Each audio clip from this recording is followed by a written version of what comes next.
তো বন্ধুরা, কেমন আছে সবাই? তো আজ থেকে আমি ব্লু লক মাঙ্গা কভার করব। যে যে জানে না এটা কি, তাদেরকে আমি বলে দিতে চাই, এটা হচ্ছে একটা ফুটবল মাঙ্গা, যেটাতে অ্যানিমেশনও হয়ে গেছে। এবং যেখান পর্যন্ত অ্যানিমেশন হয়েছে তার পরের পার্ট থেকে যে মাঙ্গাটা রয়েছে সেটা আমি এক্সপ্লেন করব। আশা করি তোমাদের সবারই ভালো লাগবে।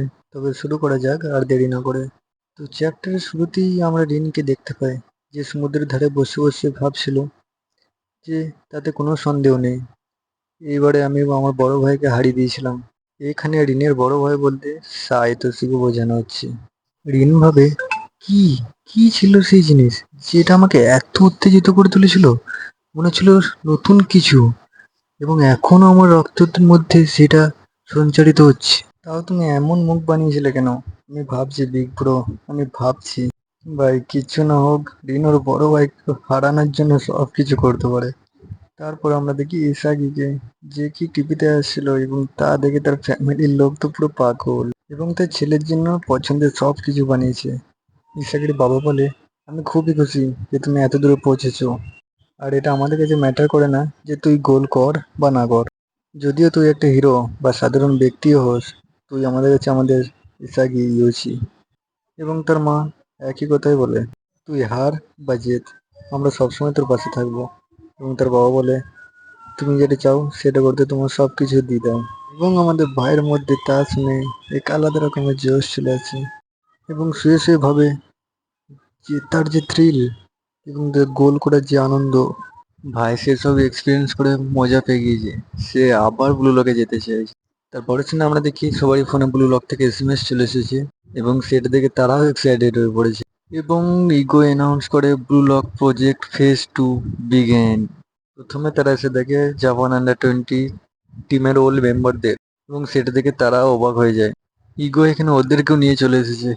ইসাকি রিনের সাথে দেখা করতে যায়, এবং রিন বলে, তুই কি নিজের পিঠে ছুরি বোকাতে চাইছিস?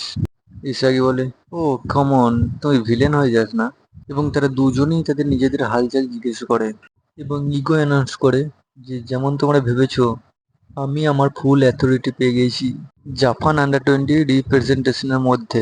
এবং এটার মানে ইগো যাকে চাইবে তাকে সে আন্ডার 20 ওয়ার্ল্ড কাপ খেলাতে পারে। ইগো একটা কোয়েশ্চেন করে, what is the primary factor that made you stronger?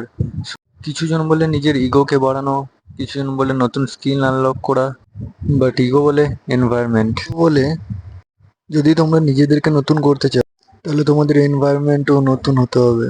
এবং আমি ভেবে নিয়েছি, পৃথিবীর মতো বড় জ্বলন্ত নরকে তোমাদের ছুঁড়ে ফেলবো। ভাই ইগো এখানে বলেও না, সে করেও দেখায়। সে পৃথিবীর সবথেকে বড় ইউরোপিয়ান লিগগুলোকে একই এখানে ব্লু লকে নিয়ে চলে আসে, এবং সবাইকে বলে দেয় তুমি তোমাদের নিজেদের ইচ্ছের মতো লিগ চুজ করতে পারো। প্রথমে ইংল্যান্ড, যে রাশ আর স্পিডের জন্য বিখ্যাত। তারপর স্পেন, যা টেকনিক অ্যান্ড ক্রিয়েটিভিটির জন্য বিখ্যাত। তারপর ইটালি, যা ট্যাকটিক্যাল ও ক্যাডনাসিডের জন্য বিখ্যাত। তারপর ফ্রান্স, যা up and comer and big মানিকে বেশি ভ্যালু দিত। এবং শেষে জার্মানি, যে র্যাশনাল ও লজিক্যাল খেলাকে বেশি গুরুত্ব দিত। এবং নিওল নোয়া, পৃথিবীর সব থেকে বড় স্ট্রাইকার, সেও এখান থেকে। এবং ইগো বলে, তোমাদের এবিলিটি এবং ক্যাপাবিলিটি নিজেদের ক্লাব চুজ করে নাও, কারণ তোমরা পৃথিবীর সব থেকে বড় ফুটবল এনভায়রনমেন্টের মধ্যে নিজেকে রাখতে যাচ্ছ। এটা তোমাদের একটা টেস্ট হবে যে তুমি কি ফিল করো, এবং যখন মুভমেন্ট আসবে তখন তুমি কি বিশ্বাস করো। কিন্তু এর চেয়েও বেশি হচ্ছে, তোমাদেরকে প্রুভ করতে হবে তোমাদের ইউনিক স্টাইল আর তোমাদের ক্যাপাবিলিটি, যেটা তোমাদের ওয়ার্ল্ড কাপের জন্য ওয়েট করছে। মানে আর কি, এইখান থেকেই সিলেকশন হবে যে ইগো কাকে কাকে ওয়ার্ল্ড কাপে খেলাবে এবং কাকে কাকে খেলাবে না, এবং তা প্রুভ হবে তাদের ওর্থ এবং ক্যাপাবিলিটি হিসাবে। ইগো এখানে পৃথিবীর সব থেকে বেস্ট প্লেয়ার নিওল নোয়া এবং জুলিয়ান লোকি সবাইকে নিয়ে চলে এসেছে। সে এমন একটা এনভায়রনমেন্ট বানাতে চাইছে যেখানে লুজারও তার 100% ক্ষমতা দিয়ে খেলবে, এবং এইখানে পুরো হবে কে ওয়ার্ল্ড বেস্ট স্ট্রাইকার। ইগো বলে, সবাই নিজেদের মতন এনভায়রনমেন্ট চুজ করে নাও। তো ইগারাসি এখানে জার্মানিকে চুজ করে, এবং এর কারণ দেয় সে একজন জাপানিজ মঙ্ক, এবং তার মধ্যে তারা তার জন্য শ্যুট করবে। এবং দুটো স্পেনকে চুজ করে, তার মধ্যে তারা নাকি প্যাশনেট কান্ট্রি। আর ইউ চুজ করে ইটালিকে,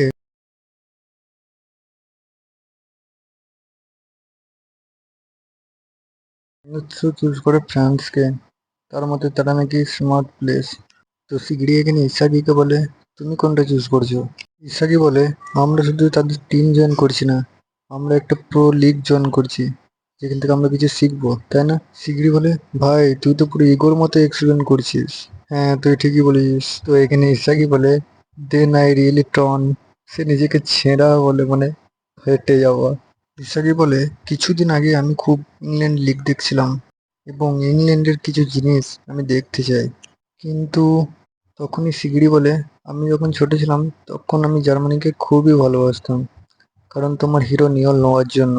নিয়ল নোয়া জার্মানি থেকে। ইসাকি বলে, হ্যাঁ, তুমি কি ডিসাইড করে নিয়েছো তুমি কোন টিমে যাবে? তো শিগগিরই ইংল্যান্ডকে চুজ করে স্পিড আর রাসের জন্য, কারণ আমরা জানি শিগগিরই স্পিড দুর্দান্ত, তাকে 1v1-এ হারানো মানে ইম্পসিবল। ইসাকি বলে, গ্রেট। তখনই ওখানে রিও এন্ট্রি করে। রিও বলে, আমিও ইংল্যান্ড চুজ করেছি। রিও বলে, এখানে অনেক টিম আছে যাদেরকে আমি পছন্দ করি, বাট সবার উপরে আমি টাকার গন্ধ পাচ্ছি। ইসাকি আর রিও এগ্রি করে। এতে কোনো সন্দেহ নেই যে তুমি মিকাজে কর্পোরেশনের ছেলে, এবং যারা জানো না, রিও হচ্ছে খুবই বড়লোক পরিবারের। আর তখনই আমরা নাগিকে দেখতে পাই এবং ইসাকি তাকে বলে, তুমি কি চুজ করেছো নাগি? তুমি কোন টিমে যাবে?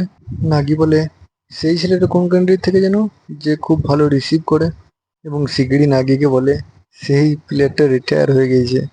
কিন্তু এই ভিডিওটা সে যখন ইংল্যান্ড লিগের হয়ে খেলছিল তখনকার, এবং সেই প্লেয়ারটাকে সে ফোনে দেখছিল এবং সে ইংল্যান্ডের হয়ে খেলছিল, সেজন্য সে বলে আমি ইংল্যান্ডে চুজ করছি। তখন রিও বলে, ও তাহলে আমরা একসাথে নাকি? নাকি বলে, কি রিও, তোমার কি কোনো প্রবলেম আছে? তখনই এখানে বাচিরা আসে এবং ইসাকিকে জিজ্ঞেস করে, তুমি কি ফ্রান্সে চুজ করেছো ইসাকি? বাচিরা বলে, আমি চুজ করেছি, আমি ড্রিবলিং এবং টেকনিকের কান্ট্রি চুজ করব, এবং বাচিরা স্পেনকে চুজ করে। ইসাকি বলে, আমি জানতাম এটা তোমাকে ভালো মানাবে। বাচিরা বলে, সত্যি কথা বলতে এটা কোনো ম্যাটার করে না যে আমরা কোথায় যাচ্ছি। ইসাকি বলে, হ্যাঁ, কেন নয়? বাচিরা বলে, আমরা পৃথিবীর সব থেকে বড় স্ট্রাইকার হব, তাই তো? তার মানে কোনো ম্যাটার করে না আমরা কোথায় আমাদেরকে খুঁজে পাবো। আমরা কি সঠিক জিনিস চুজ করছি এটা তার সম্বন্ধে নয়, আমরা কি সঠিক রাস্তা চুজ করছি এটা তার সম্বন্ধে, এবং এইভাবেই তুমি ওয়ার্ল্ড বেস্ট হবে। বাচিরা বলে, আমাদের শুধু দরকার এগিয়ে যাওয়া ওয়ার্ল্ড বেস্ট হওয়ার জন্য, তাই না? It's intuition.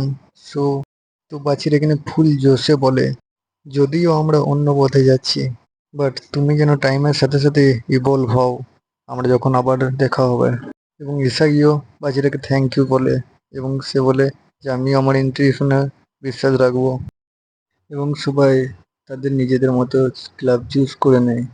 তো আমরা দেখি ইসাগি ফাইনালি জার্মানিকে চুজ করে, এবং এখানে বলে দেওয়া হয় যে যারা যারা জার্মানি চুজ করেছো তারা প্লিজ নেক্সট রুমে চলে যাও। তো এখানে সব প্লেয়ারগুলোর মধ্যে জোশ এবং কনফিডেন্স চলে আসে। আর সত্যি ভাই এই প্যানেলগুলো দেখে আমার নিজের মনে জোশ চলে এসেছিল, কারণ আমি নিজেও একজন ফুটবল প্লেয়ার, এবং এই ফিলিংসটা অসাধারণ হয়। যারা যারা ফুটবল খেলেছো বা খেলো তারা ভালো করে বুঝতে পারবে। তো আমরা এখানে একটা ইগোর হলোগ্রাম দেখতে পাই। ইগো বলে, welcome to the land of national soccer. বর্তমানে জার্মানির মধ্যে সব থেকে শক্তিশালী টিম। ইগো পুরো জার্মানির মধ্যে শক্তিশালী টিম কেন বললো আমরা কিছুক্ষণ পরেই দেখতে পাই, এবং ইগো এই টিমটার নাম রাখে বাস্টার মানসেন। তোমরা এখানে আন্ডার 20 ক্লাবের মেম্বারদের সাথে প্র্যাকটিসে পার্টিসিপেট করবে, এবং ইসাকি অবাক হয়ে বলে, আমরা কি ওয়ার্ল্ড ক্লাস প্লেয়ারদের সাথে প্র্যাকটিস করব? এবং এই কথা শুনে রাইজি এবং গাগামারু বলে, ও তাহলে ঠিক আছে আমরা তবে জার্মানি যাচ্ছি। বাট ইগো তখনই বলে ওদেরকে, বলছে না, তার বিপরীত।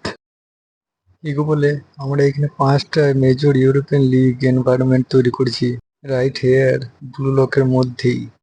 তাই আমি প্লেয়ারদের ইনভাইট করেছি 5টা বিখ্যাত লিগের থেকে। তোমরা তাদেরকে চেনো, দ্য রাইজিং স্টার, তোমাদের জেনারেশনের বিখ্যাত তারকা হিসাবে। এবং ইগো এখানে ইংল্যান্ডের নাম রাখে ম্যানচেস্টার সিটি, এবং ইটালির নাম রাখে উবার্স, স্পেনের নাম রাখে এফসি বার্কা, এবং ফ্রান্সের নাম রাখে প্যারিস। তোমাদের নেক্সট টার্গেট হলো এই এনভায়রনমেন্টের মধ্যে তোমাদের সাকসিড করা। তো এইখানে একটা গেট ওপেন হয় এবং আমরা দেখি এখানে দ্য ম্যান, বর্তমান সময়ের greatest player in the world, নিওল নোয়াকে। আর এইখানে এই চ্যাপ্টারটা এন্ড হয়। ভাই ইগো সেই জন্য এখানে বলেছিল যে পৃথিবীর সব থেকে বেস্ট ক্লাব এটাই গোটা জার্মানির মধ্যে, কারণ নিওল নোয়া এইখানে। এর পরের ম্যাচগুলো দেখতে সত্যি মজা চলে আসবে, তোমরা শুধু দেখতে থাকো। এরপরে আমি খুব তাড়াতাড়ি ভিডিও নিয়ে চলে আসবো। এখনকার জন্য টাটা।